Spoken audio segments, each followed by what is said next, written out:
ہمارے تو انفرادی معاملات بھی بہت پست ہیں،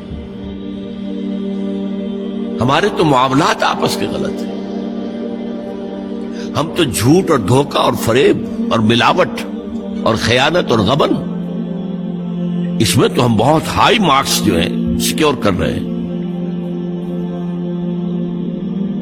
جاج برنارڈ شاہ نے کہا، میں جب قرآن پڑھتا ہوں تو محسوس کرتا ہوں کہ اس سے بہتر کتاب ممکن نہیں، اور جب مسلمانوں کو دیکھتا ہوں تو محسوس کرتا ہوں کہ ان سے زیادہ ذلیل قوم کوئی نہیں۔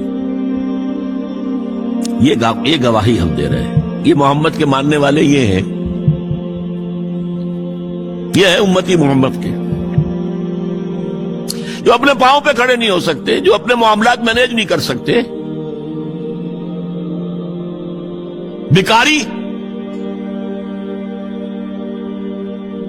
یہ اور کہاں ہے وہ دین؟ کوئی ایک ہی دنیا میں دکھا سکتے ہو کہ یہ ہے دین؟ آؤ see with your own eyes, this is دین الحق۔ یہ جو میں نے آپ سے کہا تھا نا، یہ بڑی نازک ذمہ داری، بڑی نازک، اس کا ایک اندازہ آپ کو ہو جائے گا خطبہ حجۃ الوداع سے۔ حضور نے جو خطبہ دیا، اور وہ عظیم ترین خطبہ ہے تاریخ انسانی کا، آخر میں موٹی موٹی باتوں کو پھر دہرایا۔ دیکھو، عورتوں کا خیال کرو، عورتوں کے حقوق ادا کرو، دیکھو غلاموں کے ساتھ نیک سلوک کرنا، جو بھی تھی۔ پھر آپ نے ایک سوال کیا، الا هل بلغت، لوگوں میں نے پہنچا دیا یا نہیں؟ 1.25 لاکھ کا مجمع تھا، آج سے 1400 برس قبل 1.25 لاکھ کا مجمع بہت بڑی بات تھی، بہت بڑی بات، جبکہ ابھی اسلام صرف جزیرہ نما عرب تک محدود تھا۔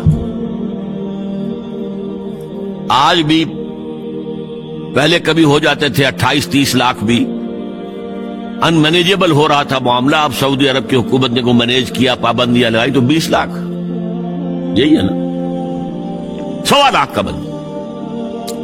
اور اس کا نقشہ میں دکھا دوں، ایک ایک حرف آپ 3 مرتبہ کہہ رہے تھے۔ داہنی طرف رخ کر کے کہا، وہ سنا، پھر مکبر کھڑے ہوئے ہیں، اس نے سنا اور آگے پہنچایا، اس نے سنایا آگے پہنچایا۔ لاؤڈ سپیکر تو تھا نہیں، کوئی پبلک ایڈریس سسٹم تو نہیں تھا۔ پھر آپ نے سامنے رخ کر کے وہی بات فرمائی، پھر یہاں سامنے کھڑے ہوئے لوگوں نے پہنچایا، پھر بائیں طرف رخ کیا۔ اسی لیے ہر جملے کو، ہر بات کو آپ نے 3 دفعہ کہا، الا هل بلغت، میں نے پہنچا دیا یا نہیں؟ اور عام عادت صحابہ کی یہ تھی کہ اول تو حضور کے سوال پر خاموش رہتے تھے کہ واللہ ورسولہ عالم، یا اگر جواب دیتے تھے تو فرط ادب سے بہت مختصر جواب۔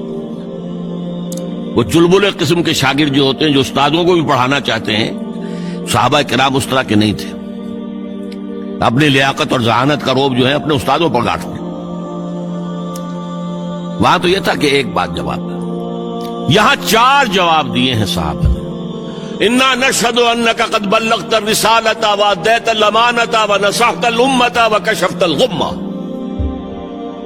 3 مرتبہ حضور نے کہا الا هل بلغت، اور 3 مرتبہ جواب آیا انا نشهد انك قد بلغت الرسالة واديت الامانة ونصحت الامة وكشفت الغمة۔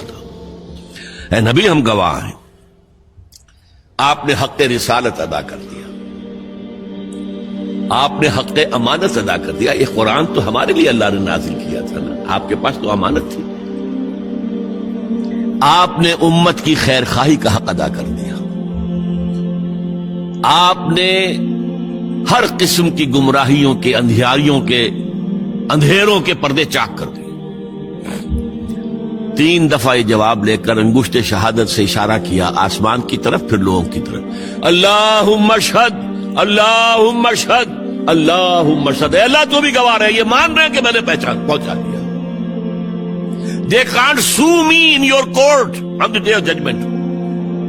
یہ میرے خلاف استغاثہ نہیں لا سکتے کہ میں نے پہنچانے میں کمی کی ہے، یہ مان رہے ہیں کہ میں نے پہنچا دیا۔ It was the sigh of relief جس کو کہتے ہیں 23 برس کی محنت شاقہ۔ کون کون سے مراحل آئے ہیں، یوم طائف بھی آیا ہے، 3 سال کی شیب بنی ہاشم کی قید بھی ہے، مارکہ احد بھی ہے، احزاب بھی ہے، 70 مبلغین ذبح کیے گئے، کیا کیا نہیں دیکھا، کیا کیا نہیں جھیلا. لیکن پھر بات کیا ہوئی؟ اب آپ نے آخری بات اللہم اشہد اللہم اشہد اللہ، اور اس کے بعد فَلْيُبَلِّغِ الشَّاهِدُ الْغَائِبَ.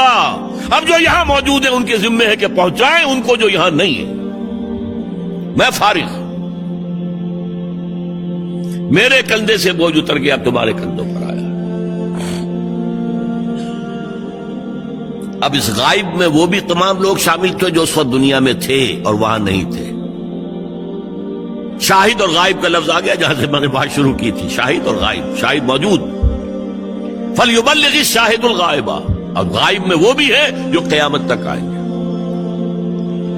یہ ہے اس امت